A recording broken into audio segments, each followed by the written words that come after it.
Alors, pour l'articulation automatiquement coxo-fémorale, on a dit que cette articulation coxo-fémorale, c'est une articulation proximale du membre inférieur.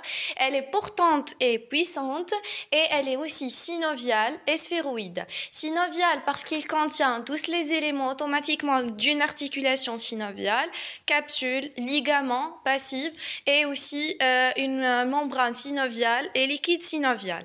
Sphéroïde parce que l'un des surfaces automatiquement est sphérique. C'est la tête fémorale qui est de forme sphérique. Automatiquement, c'est pourquoi on dit synoviale sphéroïde.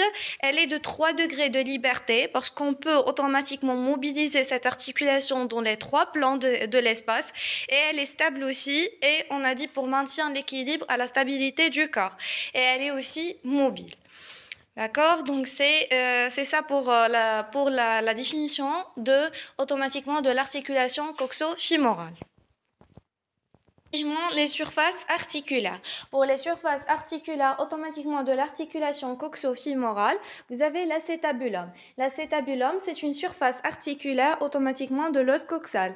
Et vous avez le ligament transverse. Le ligament transverse qui va se placer automatiquement entre les deux bords automatiquement de l'acétabulum.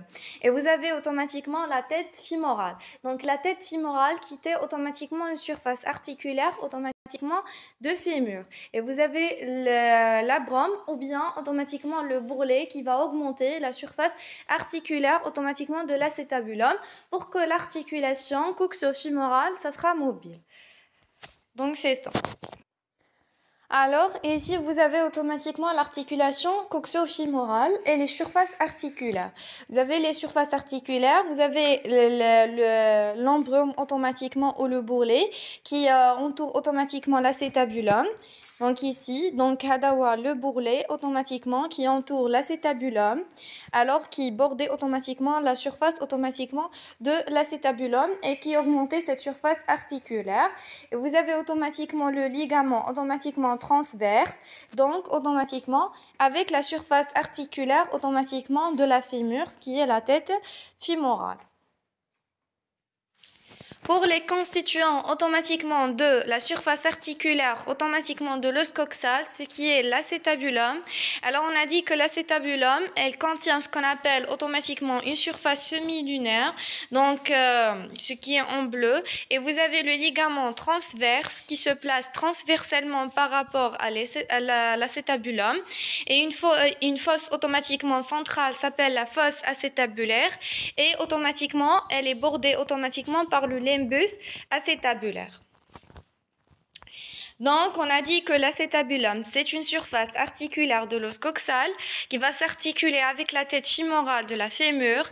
Il est composé automatiquement d'une surface semi-lunaire et ligaments transverses et une fosse automatiquement centrale s'appelle la fosse acétabulaire et il est bordé par ce qu'on appelle le limbus acétabulaire. Pour la tête fémorale, automatiquement, on a dit que la tête fémorale va constituer avec le diaphyse, automatiquement de la fémur, un angle de 130 degrés. D'accord? Un angle de 130 degrés. Et on a dit que la tête fémorale, il est constitué par ce qu'on appelle un fovea cubitique. Maintenant, on va parler de l'abrome. On a dit que l'abrome, c'est de fibres au cartilage annulaire. Alors donc, et vous avez automatiquement le limbus. Le limbus, automatiquement, ce qui va border automatiquement l'acétabulum. Vous avez un ligament transverse. Et on a dit que ces ligaments automatiquement vont augmenter la profondeur automatiquement de l'acétabulum, la surface articulaire de l'os coxal.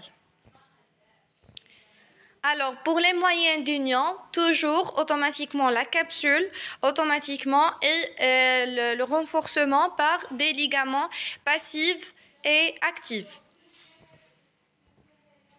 Alors, parmi les moyens d'union, vous avez la capsule. La capsule, automatiquement, alors on a dit que cette capsule, automatiquement, il est automatiquement résistant par ses fibres circulaires et ses fibres longitudinales.